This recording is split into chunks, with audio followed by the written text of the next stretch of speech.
নতুন মাত্রায় পৌঁছেছে আফগানিস্তান ও ভারতের সম্পর্ক।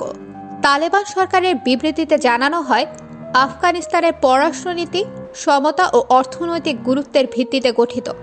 তারা আঞ্চলিক ও অর্থনৈতিক অংশীদার হিসেবে ভারতের সঙ্গে সম্পর্ক গভীর করতে চায়।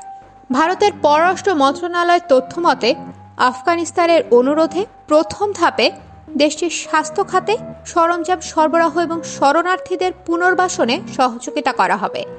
পাশাপাশি ক্রিকেট সহ ক্রীড়াক্ষেত্রে সহযোগিতা বৃদ্ধির বিষয়ে আলোচনা হয়েছে। বুধবার ৮ জানুয়ারি দুবাইতে ভারতের পররাষ্ট্র সচিব বিক্রম মিশ্রি ও তালেবান সরকারের ভারপ্রাপ্ত পররাষ্ট্রমন্ত্রী আমির খান মুত্তাকির মধ্যে একটি বৈঠক অনুষ্ঠিত হয়। এই বৈঠকে আফগানিস্তানের নিরাপত্তা বৃদ্ধি, উন্নয়নমূলক কাজে ভারতের অংশগ্রহণ এবং মানবিক সহযোগিতা নিয়ে আলোচনা হয়। তালেবান সরকারের সঙ্গে ভারতের উচ্চ পর্যায়ে প্রথম বৈঠকের পর কাবুলের সঙ্গে দিল্লির সম্পর্ক ঘনিষ্ঠ করার এই উদ্যোগকে উভয় পক্ষই ইতিবাচক কূটনৈতিক পদক্ষেপ হিসেবে দেখছে। পাকিস্তানে নিযুক্ত ভারতের সাবেক রাষ্ট্রদূত অজয় বিশরিয়ার মতে, আফগানিস্তানের ভূখণ্ডে ভারত বিরোধী কার্যক্রম বন্ধ করাই এ সম্পর্ক জোরদারের অন্যতম কারণ।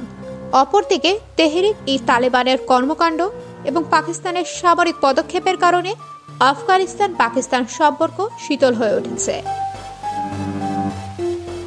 আফগানিস্তান বিষয়ক বিশেষজ্ঞ ম্যারিয়ার ডিসুজার মতে, এই বৈঠক ভারতের পুরনো প্রভাব পুনরুদ্ধার এবং আফগানিস্তানের সঙ্গে সম্পর্ক পুনর্নির্মাণের অংশ।